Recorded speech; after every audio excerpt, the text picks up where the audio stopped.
Alright, continuing with Wrestle-A-Thon, we have The Condemned 2, starring Randy Orton. And I would say finally Randy Orton gets a movie, but he was already at 12 rounds 2 before this. But yeah, at least in a context of this review series I'm doing, he's finally getting a movie to be the star. And to be honest, I kind of like this one better than the first one. Well, the first one was very reserved. It was on an island. They really didn't have much to go. I wasn't really into it that much. But from the beginning of this movie, it's kind of like what 12 Rounds 3 was to the 12 Rounds series, where it's sort of like that, but it's a little bit different. They do mention, our main villain does mention the events of the first film. Other than that, there is no other connection. No characters, no nothing. And I did enjoy this film very much. I think I watched this on my Vudu account. I have it on there digitally. And I gave it a 4 out of 5 stars because I thought it was pretty good. It was, I don't know if it's my rating, but yeah, so let's sit down and talk about this. Oh wait, I gotta do the plot crunch before I sit down. Plot crunch is that Randy Orton plays Will Tanner. He's a bounty hunter with his group who go to take down this criminal that is wanted, and during which that criminal was killed. Now, sometime later, the criminal second in command, who's now first in command, is going after Will Tanner and his group, forcing them to kill each other in this weird game called The Condemned 2. Weird game inspired by the events of the first film, but loosely connected. And there it is. Now let's sit down and talk about this. First of all, I like Randy Orton. While he's not the best actor per se, I think he does a good job. This and 12 Rounds 2. I haven't seen that other one. That's What I Am. I haven't seen that one yet. But he's good in both of these films that I've seen, and I think he does a good job. Also, Eric Roberts, who I thought was going to be the villain, is not. He's actually an ally. He actually plays Will Tanner's father, which was confused to me. I'm like, wait, he's not the villain? No, we are presented that our villain is going to be Wes Studi. The actor Wes Studi, you may know from, he was in like Mystery Men, and he was Sagat in the Street Fighter movie from 1994 with Jean-Claude Van Damme. And I was like, this is our villain? Alright. He gets killed about 10 minutes into the movie.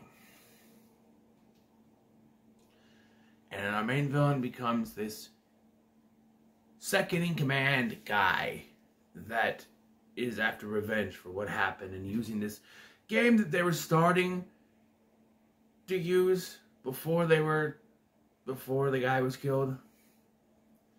And yeah, I guess that's one of my big problems with this movie, is that we were presented with Wes Studi being our villain. And in a movie that also featured Eric Roberts, we get generic actor number 12 to be the villain. Generic action villain number 12. It's what it is. What's his I was like, surely Wes Studi has to be alive still. Like, he's getting revenge. He's still alive. I was even waiting at the end for him to pop up and go, ha ha, I am still here. But nope. Next in command is our villain, and he's generic villain. Just wants revenge. Also, the cops in this movie were unnecessary. All they serve is to hold off the plot a little bit. Really. To waste a little time. Because every appearance of a cop in here is trying to arrest Randy Orton for one reason or another. So first of all, he kills Wes Studi at the beginning of this, so he goes to trial. Which, you know, I understand that this is what really would happen. But this is a movie, and in movies you can make shit up, man. Why did he have to go to... He goes to the court, he takes a plea, and so he gets, like, probation and probation and stuff like that, basically. That's when he goes to talk to his dad. say, hey, I'm out. And he begins a new life as a tow truck driver. Honest living, I guess. But that's when he meets his first buddy. Not Travis, or not Harrigan, what is it? I don't remember who it was, but meets his first buddy who ends up trying to kill him. And then the cops show up at this point, and they try to arrest him, but then the dad, Eric Roberts shows up, and they're like, oh, the lady inside corroborated the story. The only problem is with later, right? Later, when he and Harrigan show up, running from Travis, which is another member of the other team, the same lady pulls a gun on them because she doesn't trust them. Lady, you saw earlier there was somebody trying to kill him, and now he comes in saying there's someone else out there with a rifle trying to kill both of them. You've seen what happened. You know this guy is going through something. You know someone's after him, and yet you're going to threaten him, tell him, get out. I don't know. But yeah, there's a couple times that cops, like, when they're out in the middle of freaking nowhere, when he fights the first guy that comes after him, I don't remember the name, and he kills him, there are witnesses, which I thought were people who were actually involved with the bad guy, but no, they're just people like, happen to come by and see it. And, yeah, and so later, when he's trying to hide from Travis, cop shows up, female cop goes, hey, put your gun down. And this is movie cops, so you try to tell them what's going on, and just say, shut up and put your gun down, shut up. Do what I'm telling you and shut up. Doesn't matter, shut up, shut up, shut up, shut up. That's all it is. Movie cops. And he's trying to tell this cop, hey, there's a sniper up there with a rifle, and he's dangerous, and you need to, to listen, but they won't listen. And so he finally puts his gun down, but this prompts the cop to come out from behind where they were, and they get shot. And I was thinking, at least you could have jumped and pushed her out of the way. Jumped, saved her, moved her. I don't know, something? Nope. She dies. And again, later there's a cop that shows up when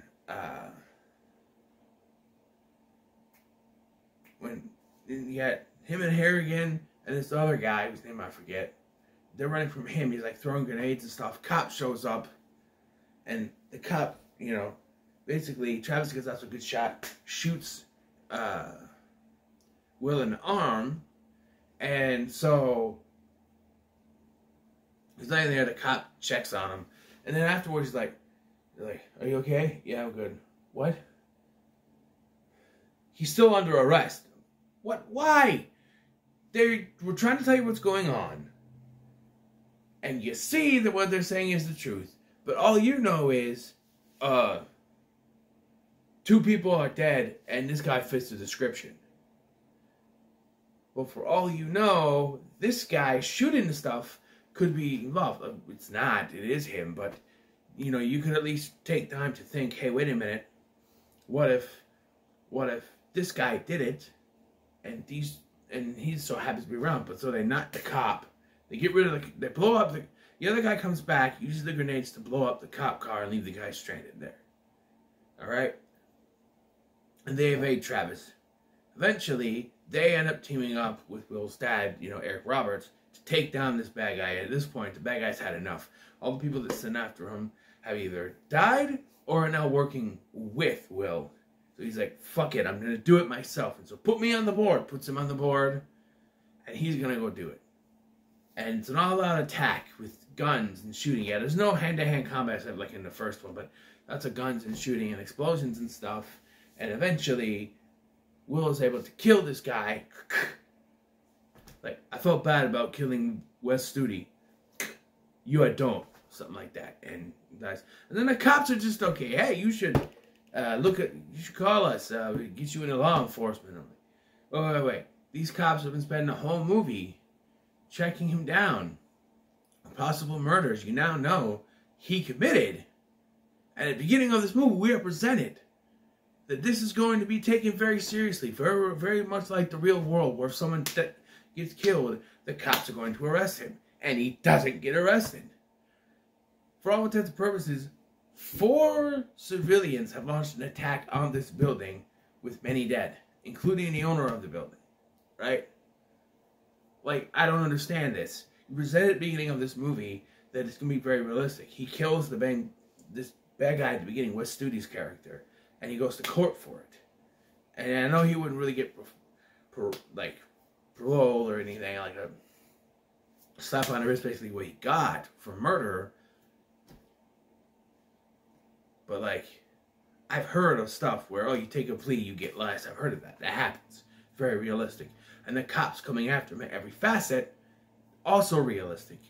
But then at the end, because we need to have happy ending, the cops don't arrest him when he, in the real world, would have gotten arrested. All 4 of them would have gotten arrested. They killed people.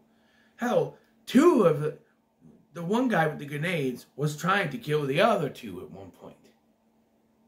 So, yeah, I don't know. They start presenting this as a very realistic, gritty world, and then because we need a happy ending, we throw that out the window. I don't know, but I still like this movie.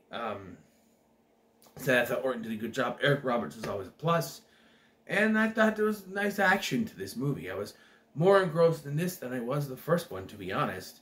But yeah, I really enjoyed this, and I would say it's pretty good. So, what are your thoughts on The Condemned 2? I know it's a little bit shorter, but not much else to say. Let me know comments below. Make sure you like, share, and subscribe.